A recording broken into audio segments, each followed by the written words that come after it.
When I was little, my sister loved climbing frames, my brother loved the park, I loved the pool.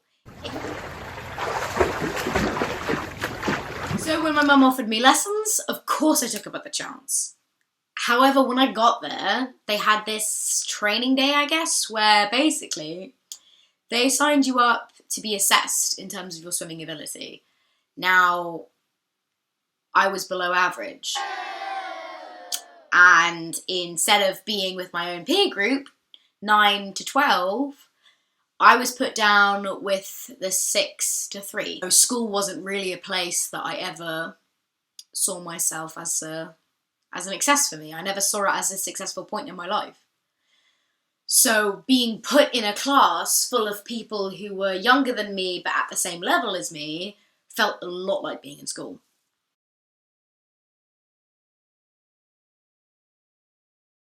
So I begged my parents, please let me quit. I don't want to be stuck with the babies. I feel like a kid. And my mum said to me something that she has repeated to me over the course of her life, over the course of my life, which is, you come from a very long line of strong northern women and we never give up. We get pushed down, we get kicked about, but we never give up.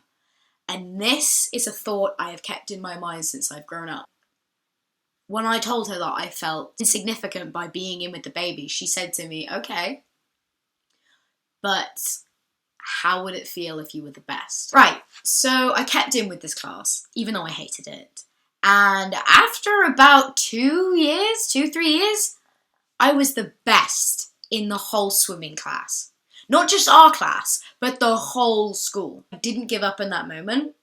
For the first time in my life, I felt like I was good at something. That was a completely new concept to me. Because at school I had never been the smart one. I had never even been close to the smart one. I was stuck over on the dumb table. Now, I've just recently joined a gymnastics club where I am definitely the worst in my whole class. It took me about a month to learn how to do a handstand, and I was so excited afterwards, I kid you not. I jumped and clapped my hands. I have to say there are some times when one of my legs are pointed in the air where I have to ask myself, am I doing myself any favours in this moment? No. I am the worst in the whole group. The others doing flips around me. I love it because I might be the worst. I might suck. I might have bruises on parts of my body I didn't think could get bruises. I might be sore to walk up the stairs, but you know what? I tried. Someone I love very, very much in this past few months died. I saw him as an incredibly talented person who was given a certain set of circumstances that didn't mean that he could rise up to all the amazing things that he could have been. And one of the last things that he said to me before he died was that he wished that he had done more with his life. And that really resonated with me because I saw him as this amazing person that was resilient and bright beyond belief. I mean, you gave this man any test, any pub quiz in the entire of the UK, and I tell you, he would kick your ass. Seriously. So when he said that, it sunk like a brick to the bottom of my soul, and it has been there taking residence for months. So a few weeks after it happened, and I was officially out of Kleenex, I wrote a list of everything I've ever wanted to do. All the things that I've said that I want to do, all the things I've meant to get around to but never actually done. I wrote a list and I've started doing them. And number 1 on that list was take gymnastics lessons. And number 2, start a YouTube channel, which I've done. And I have to say, I'm really glad I did it. I was really nervous about it. I'm actually kind of socially awkward in real life. So putting myself out there, trying to push myself forward has been a very good experience for me. I'm very proud of myself. There were other things on the list as well, like going to the gym and getting fit, becoming more communicative with the people in my life, trying to be a more comfortable person, learning how to spend time on my own, all that kind of stuff. Because I refuse to look back with disappointment, I kept going. I keep going. It's what I do. I push through it. So if there's anything in your life that you're waiting to do, or you're scared you're not going to be good at, or you think it's going to be terrible, just do it, man. Just do it. Because honestly, when you look back on your life, what are you going to regret more? The chances you didn't take, or the risks that you did? Because regardless of what happens, you benefit from the experience as a person. You learn a valuable lesson, and it goes on and on and on to set the boundary of the person that you will eventually become.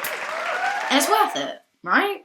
I'm really happy that as a young girl, I had someone really strong and committed to their career like my mum was.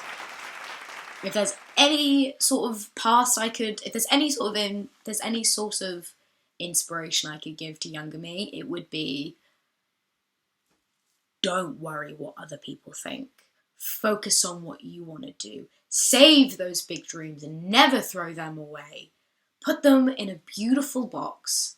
Keep them forever and look back on them with joy. To know that you once had the fearlessness and the bravery, the incredible strength to wish for such things.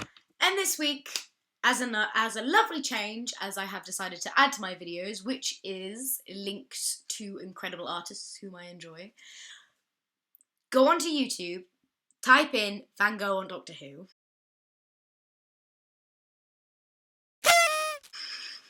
and watch what happens when they take him into the museum where they show him all of his art. It's amazing. If I could sum up how I feel about his content, about his use of colour and just expression and the way that you can feel his soul in so much of his work, it would be in that scene. Just, honestly, I swear, just go and watch it. It will change your perspective on all of his paintings forever. Go watch it and then go look up his artwork and just have your mind blown. It is beautiful. If there is one thing that Doctor Who does very well, it is writing the emotional scenes. I mean, seriously, step back for a minute. David Tennant and Rose on the beach. If that did not break your heart, you do not have a soul. You do not have a soul. Also, if you're wondering as to why I am in these very comfortable pants and this very formal top with this gorgeous necklace, and I am only a certain amount of fancy. I'm wearing Crocs right now, okay? Let's put this into perspective. I never wear trousers in my house unless there are people over. I will just walk around in my underwear. I do not care. So the fact that I'm even wearing trousers is honestly a courtesy only provided for you.